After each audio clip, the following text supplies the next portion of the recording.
Namaskar. Hello and welcome to P Guru's channel. I'm your host, SREE IYER. Joining me today is General Ravi Shankar as we take a look at what is happening between India and China.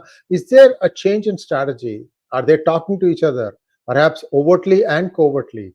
Are there other things that are going to be agreed upon? Because it appears that both sides are both sides are ready for a thaw. So let's welcome General Ravi Shankar and see what he has to say about it. General Ravi Shankar, namaskar and welcome to P Guru's channel. How are you, sir? Thanks a lot once again, Shreyaji. It's a pleasure to be on P Gurus and talk on something which is contemporary and ongoing. Like I heard your introduction to say whether there's a thought. I don't know if there's a thought, to be very honest. But there is a change. There is a subtle change in this relationship between India and China. And it is driven by a few factors, something like the gap between India and China is closing. It might not be apparent because we all know that their economy, as they stated, is got about 17 trillion and all that, and ours is about just about 4 trillion. Many people say they're 6 times our size and all that, and you can't catch up with China. Well, that is all nonsense. Overall power doesn't go by just having a great economy. The gap is closing, and we need to understand while India is rising, China is declining. And I'll prove it in a couple of slides down the line. So they are finding it difficult. We all know that. Just today, USA has implemented all the tariffs. From today onwards, all the tariffs which were announced earlier are implemented. Even Turkey has implemented 40% tariffs on Chinese goods. Malaysia, they're all good friends of China. And EU has also taken things. So, Chinese exports are going to fall. It's not only EVs. There's a glut in the steel market also. So they're dumping steel all over the world, and that's also being resisted. So overall, China's prospects are not great. And we've spoken earlier, their internal issues and all. And I'll give a glimpse of all these. Consumption going down, demographic profile, so it's not happy. Whereas India is on a complete different trajectory altogether. So China is reaching out to us. And in this kind of a situation, we have to understand what's the subtle shift. With China, nothing is overt. Nothing is said too much. You have to infer from, peripheral talk and dialogue. And that's how it goes. And, there are signs. So what I'll do is, with your permission, I'll put you through those slides.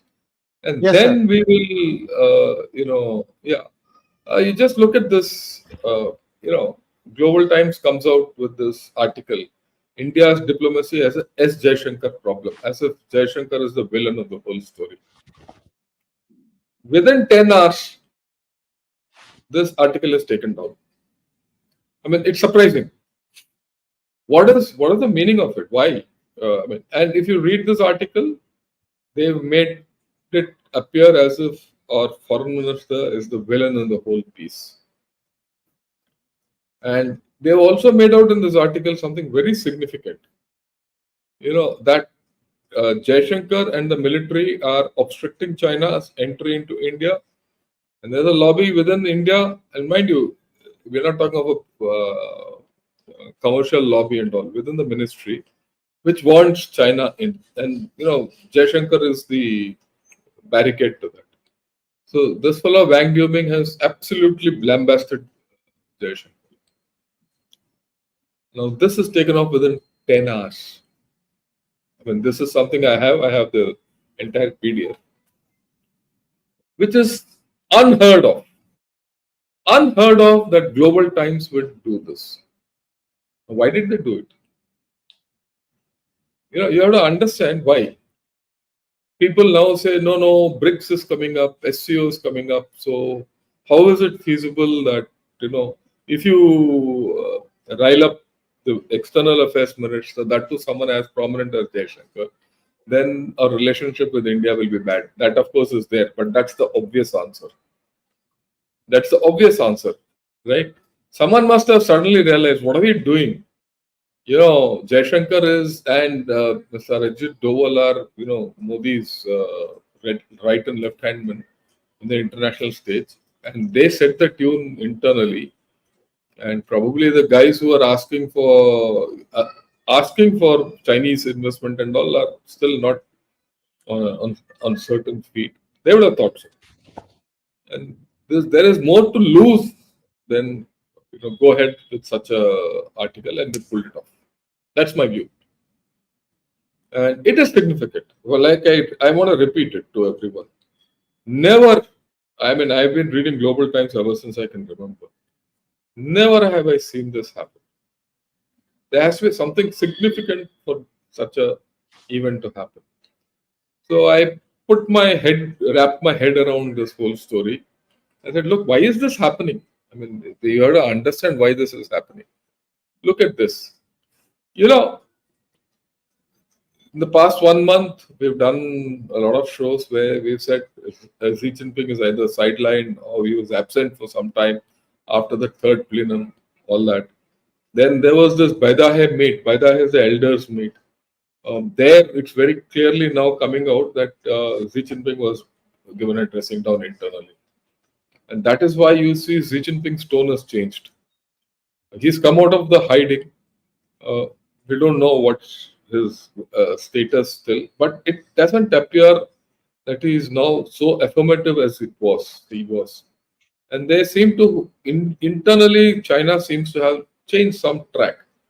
But like all things in China, we'll know the actual direction of the track a little way down the line. So no need to hurry up. But then you connect this up with what's happened with the other post. So there's change in China. The point is there's a change. That's a big inference. So someone has started thinking, look, what we do, others don't like, and it matters that they like. Okay, it's not so simple. Now, this is the fact. Why is all this thinking coming about? This is the GDPs in 2022. 2022, you are still the fastest growing GDP, and China was behind you. Okay. Now, 24, this is the list, top 20 list. Whatever is in dark green are the top 20 countries which are growing. Of course, Guyana is growing very high because oil finds there and all that. And you'll see Niger, Palau, these are all small, Senegal, these are all small countries. So they can grow at that rate, there's no big deal. India is 11th. In the top 20, you don't see China in this, in 24. This is the list for 24. You don't see China. You see the map on the right with the circle, there's no dark green for China. So China is dropping off. And that too is fake, whatever is there. They say 5%. 5% today's thing appears. Today, South China Morning Post says it's not that much. So that's why when I say the relative gap is closing, there's a movement up and down. Not prominent, but prominent enough to catch everyone's this thing, and prominent enough to worry China. That's the more important thing. Now, again, we look at this. What Global Times says: China India industrial chain integration benefits multinationals. So in this, they're talking of Apple and all that. So they want to tug in to the Apple shift from China to India, and they're portraying as if it is India-China participation and all. But the fact is, Apple has taken a clear idea, clear view, notwithstanding any other issues, that we are going to shift to India. Incidentally, I don't know if our viewers know, joint viewers from Ghana Shot and T-Gurus, that Apple iPhone 16 is not going to be made in China. It's going to be made only in India. In between, reports had come out with the quality of parts coming from India are poor, the phones are poor, Apple had put a stop, nothing. It's now very clear. And I'm not talking about Indian press. I mean, everyone should know by now, I don't talk through Indian press. I'm talking through Chinese press. So there is a change. And this change is being felt in China. Okay. Now, again, this is Nikkei Asia, which says, look, India is edging warily to accept more investment. Yeah. Now, again, if you remember, just after the budget, there was news that Chinese investment is going to come, X, Y, Z. But 1 month down the line, there's some wariness in the whole story. It might happen, might not happen. It might happen selectively with a lot of this thing, a lot of feedback had gone. Because I think some people in the economic affairs ministry and the finance ministry shot their mouth off. And people are now realizing, no, you can't allow China to come in so easily. So there's a wariness. And this, India has to impose 30% tariff on steel from China and Vietnam. And mind you, India is a lead in this. You know what China is doing? I mean, we all know. They have relocated their factories to Vietnam or Malaysia or some even to Bangladesh, but I don't think Bangladesh anything will come out now. Mexico. And they'll be produced from there and sent. Like they setting up factories in Mexico and you making use of NAFTA to push it into USA. So now we have now stopped there because a lot of steel mills from China had relocated to Vietnam and they were selling it off as Vietnam steel. And Vietnam was not a steel producer earlier. So now you block that. And India is the first to do it. Others will now follow suit. This gives strength to even countries like USA to say, okay, not only direct exports or from imports from China will be given put on this tariff, all routed exports will also be coming into the whole story. Then you look at it. Japan wants to sell steel now to us. They are pivoting away from China. They are now looking at US and India market. Another major issue, property. Look, they say that India's property sector is going strength to strength. That's a clear indication that our economy is on upswing. And there, the main problem is property, which is sinking their economy. It is like an anchor, which has anchored their economy to underwater levels, not letting it rise up. Okay. And now, you see this, they're talking new nuclear submarine. India still lags China in naval strength. But they also know when you have two nuclear submarines, your strength force multiplies by a square. The thing with the nuclear submarine is if you have one, it is one.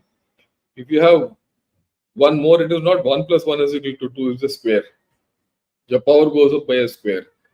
Nuclear submarines, the whole story is different. Okay. And so, which is a major addition. They know it. But yet they will say, we are not competing with China. Like I said, we are trying to close the gap. Again, this shift is happening. This gets covered there. Right. This is very significant. This came about 10 days back. I mean, I'm now connecting all the dots over a 2-week horizon. They said, when defense minister went to US, 2 treaties got signed. One is exchange of liaison officers.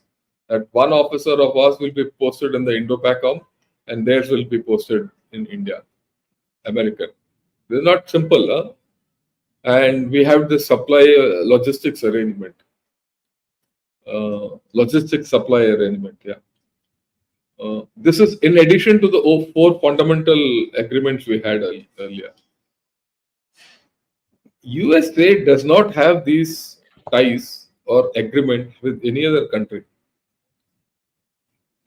Some of these agreements are beyond alliance partners.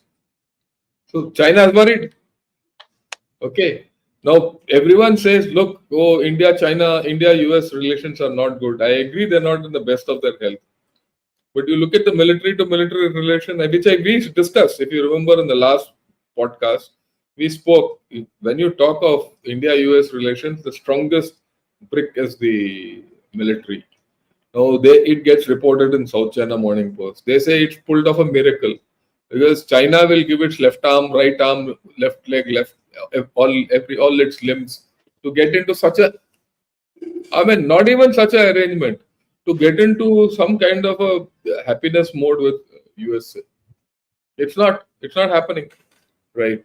Now, then this is something very significant. You'll ask me, why is Anwar Ibrahim's visit to India very great? After all, he's from Malaysia. I mean, people must understand. This is something people, if you go back, Mathur, who was their prime minister, he was completely anti-India. That chap Zakir Naik is hanging around in, Malaysia. And Malaysia was showing signs that it couldn't care a damn to India and it will go towards China. Out of the blue, this fellow comes here and he starts meeting our prime minister, sings a different tune, and not only sings a different tune, in the hotel in which he was staying, he sang a Raj Kapoor tune also. I'm forgetting the name. I think Awara Se Hai. Okay. And he went back. Right. So why? Shift. The shift which is happening. Others are exhibiting this shift. We might not understand what we are. No heavyweight will understand the shadow which he casts. It is for others to feel that shadow or the weight. Okay, this is the story which I am trying to say. And look at this. Now, this is from China. They say, look, Western order is crumbling. We can get together and we'll fulfill our destiny. The fellow wants to ride on our shoulder to fulfill his destiny. And in doing so, he'll put weight on us and kill us. You see, that's the larger issue in this whole story. And if you read the whole thing, today, you look at this, you look at the first slide which I showed you, why they pulled the whole thing out, change. The US-India relationship is going through pangs of problems, but it is fundamentally strong. The China-India relationship is changing, and the shift is towards us. And in my opinion, this will continue. I will say, look, this old fellow is talking all nonsense. I agree. Look at this. Just this graph. You know what this graph is? This graph tells you the number of startups in China from times immemorial. In 2018, there were 51,000 startups in China. Okay? 2024, there are 1,200. See the fall in startups. Okay? And you'll agree, anyone will agree with me, or startups today are the ones which are handling all these disruptive technologies. As of today, we have over 100 unicorns, startup unicorns. So the shift which is happening, we can take it off. We can take the slide off now, unless you want to refer. So there's the shift which is happening is something which we need to realize. We spoke last week about the Indo-US relationship. Now I'm talking about the Indo-Sino-Indian relationship. Maybe next week we'll talk of Russia-India relationship. After all, there's a story coming up because Mr. Doval has gone to Russia to brief Mr. Putin, and this is after the visit to Ukraine by the Prime Minister. Some, parley has taken place. So is India playing the mediator? And mind you, the President Putin has said he'll accept only 3 countries. He'll accept Brazil, China, and India as mediators. China as a mediator won't be acceptable to the West. I mean, that is very clear. It might be acceptable to Putin. Brazil, USA will have problems, right? So it leaves you with whom? Who else can mediate? Already I see the first move coming out. So India's status is changing. China's status is also changing. And this relationship is going through a change. Now, what does it mean? I mean, where does it take us? Are we going to see some thaw on the LAC and things might go forward? Possible. Because yesterday in, I think in Germany, or in EU, when external affairs minister was there, he spoke of, the problems with China are almost 75% over, 25% left, all that. But 25% is still a long way. We'll leave it at that. So there is a shift which is happening. And that is what we need to be cognizant of. We'll keep track of this. And it's a good sign for India. Mind you, all this, one might say, look, our neighborhood has gone to dogs, all that. But even that's not happening. I've done shows on Bangladesh. There's a lot of vitriol coming from Bangladesh. Understandable. But in this, I got some fantastic views from Sri Lanka. People in Sri Lanka are now thankful about what India has done. In fact, tomorrow I'm going to do a update on Bangladesh. So all those who want to know what's the view from Sri Lanka and what's the view from Maldives, join me tomorrow and I will go over it. I mean, it's actually, I couldn't believe some of the comments which come from Sri Lanka and from Maldives. So there's a shift which is happening. And whatever is happening in Bangladesh is temporary. There's also a shift happening in Pakistan. And it's going down. And yesterday I did a show with Mr. Tahir Gora, who's a Canadian expat, Pakistani expat who's settled in Canada. And he keeps track of events in Pakistan. And he felt for the first time, that's what he told me, that for the first time he feels that he sees in the horizon breakup of Pakistan. So that is a different story we can do differently. But if you look at this whole thing, we are well up, doing well. China is struggling. And I think we need to recognize this moment and see where it goes forward. So I'll take your questions and we can just have a discussion and then open it up. Thank you so much, General Ravi Shankar. Certainly, it's good to hear from people in Sri Lanka and Maldives as they see how India, as a bigger country, also has taken a very mature approach to this. Didn't match statement for statement. Didn't try to do all that theatrics, but quietly worked behind the doors and waited for some things to stabilize before you start saying, okay, now you come talk to us. This is what you really need, and we'll help you with that. And I think that's where things stand. But as far as Bangladesh is concerned, we are still seeing a lot of posturing and grandstanding. So we'll have to wait and see how that plays out. Ultimately, they'll come back. They don't have a choice. In fact, Professor Yunus, he did mention in an interview or something, that what can we do without India? We have to go for everything to India. So that will filter down. I'm confident. Yes, indeed. Sir, what I would like you to do, if you don't mind, is sort of summarize where you see this thing going ahead in the next couple of weeks, because we'll be back again with you in a couple of weeks' time. We'll take stock of what is happening in this region. This is becoming the most important region now. India, Bangladesh, China, Russia, Sri Lanka, because Sri Lanka is going to elections. And there's some things that are going to be changing there too. So, sir, please give a 2 weeks heads up while I go and line up the questions for both of us. Yeah, actually, I've done a major show on Sri Lanka. It was last week with Ambassador Gurjit Singh. Have a look at it. You'll get an in-depth view of how the elections in Sri Lanka are going to pan out. One.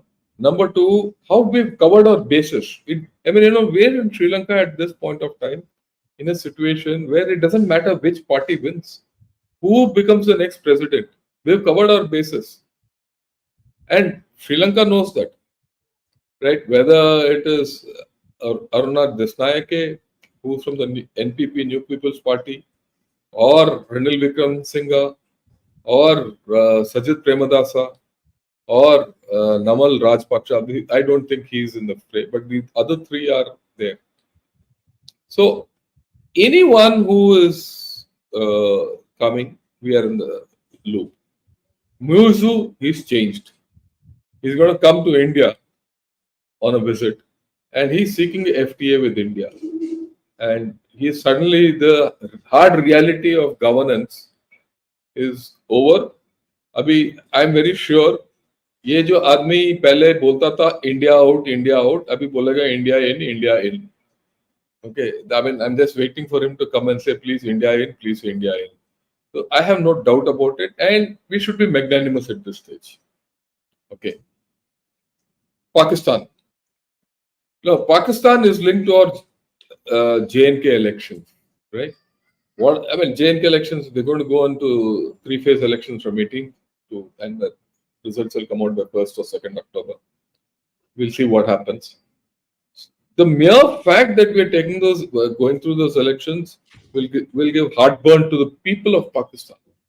I mean, look at it this way. They'll say, so far they've been saying, oh, Kashmir is a problem and this and that and all that. And here Kashmir is going through elections nicely. Whichever party comes will, form the government, and things are coming back to normalcy. Oh yeah, there will be issues. There is a unsatisfied element within Kashmir. It's not going to go away easily. What's shown for the past 30 years will probably take another 10-20 years to normalize. But you're coming back to democratic roots and things like that. Look at Pakistan, where democracy is gone for a toss completely.